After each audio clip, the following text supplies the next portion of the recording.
ಕಾವೇರಿ ವಿಚಾರದಲ್ಲಿ ಮತ್ತೆ ಘೋರ ಅನ್ಯಾಯ. 15 ಟಿಎಂಸಿ ನೀರು ಬಿಡುವಂತೆ ಆದೇಶ. ಕರ್ನಾಟಕದ ಮೇಲೆ ಪ್ರಾಧಿಕಾರದ ಬರೆ. ಕಾವೇರಿ ಪ್ರಾಧಿಕಾರದ ಆದೇಶಕ್ಕೆ ಸಿಡಿದ ರೈತರು ತಾಳ್ಮೆಯಿಂದ ಇರಿ ಅಂತ ಡಿಕೆ ಕರೆ. ಸುಪ್ರೀಂ ಮೆಟ್ಟಿಲೇರೋದಕ್ಕೆ ಸರ್ಕಾರದ ಚಿಂತನೆ. ಬಂದ್ ಮಾಡೇ ಮಾಡ್ತೀವಿ ಅಂತಿರೋ ವಾಟಾಳ್ ನಾಳೆ ನಿರ್ಧರಿಸ್ತೀವಿ ಅಂತ ಕರವೇ. ಗುರುವಾರ ಸ್ತಬ್ಧವಾಗುತ್ತಾ ಕರುನಾಡು.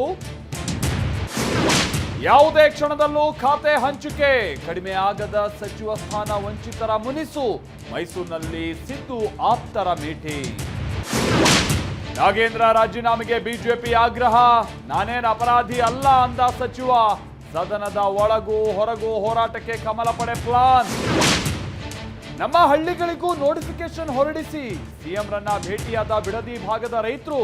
ಅಧಿಸೂಚನೆಗೆ ಹೇಳ್ತೀನಿ ಅಂದ ಡಿಕೆ ಶಿವಕುಮಾರ್. ದರ್ಶನ್ ಕೇಸ್ನಲ್ಲಿ ಸಾಕ್ಷಿಗಳಿಗೆ ಬೆದರಿಕೆ. ಆರೋಪಿ ಪುನೀತ್ ಹಿಂದೆ ಪ್ರಭಾವಿ ಮಹಿಳೆ. ಗೌರವ್ ಹೇಳಿದ್ದನ್ನ ಮಾಡು ಅಂದಿದ್ದಂತೆ ಲೇಡಿ.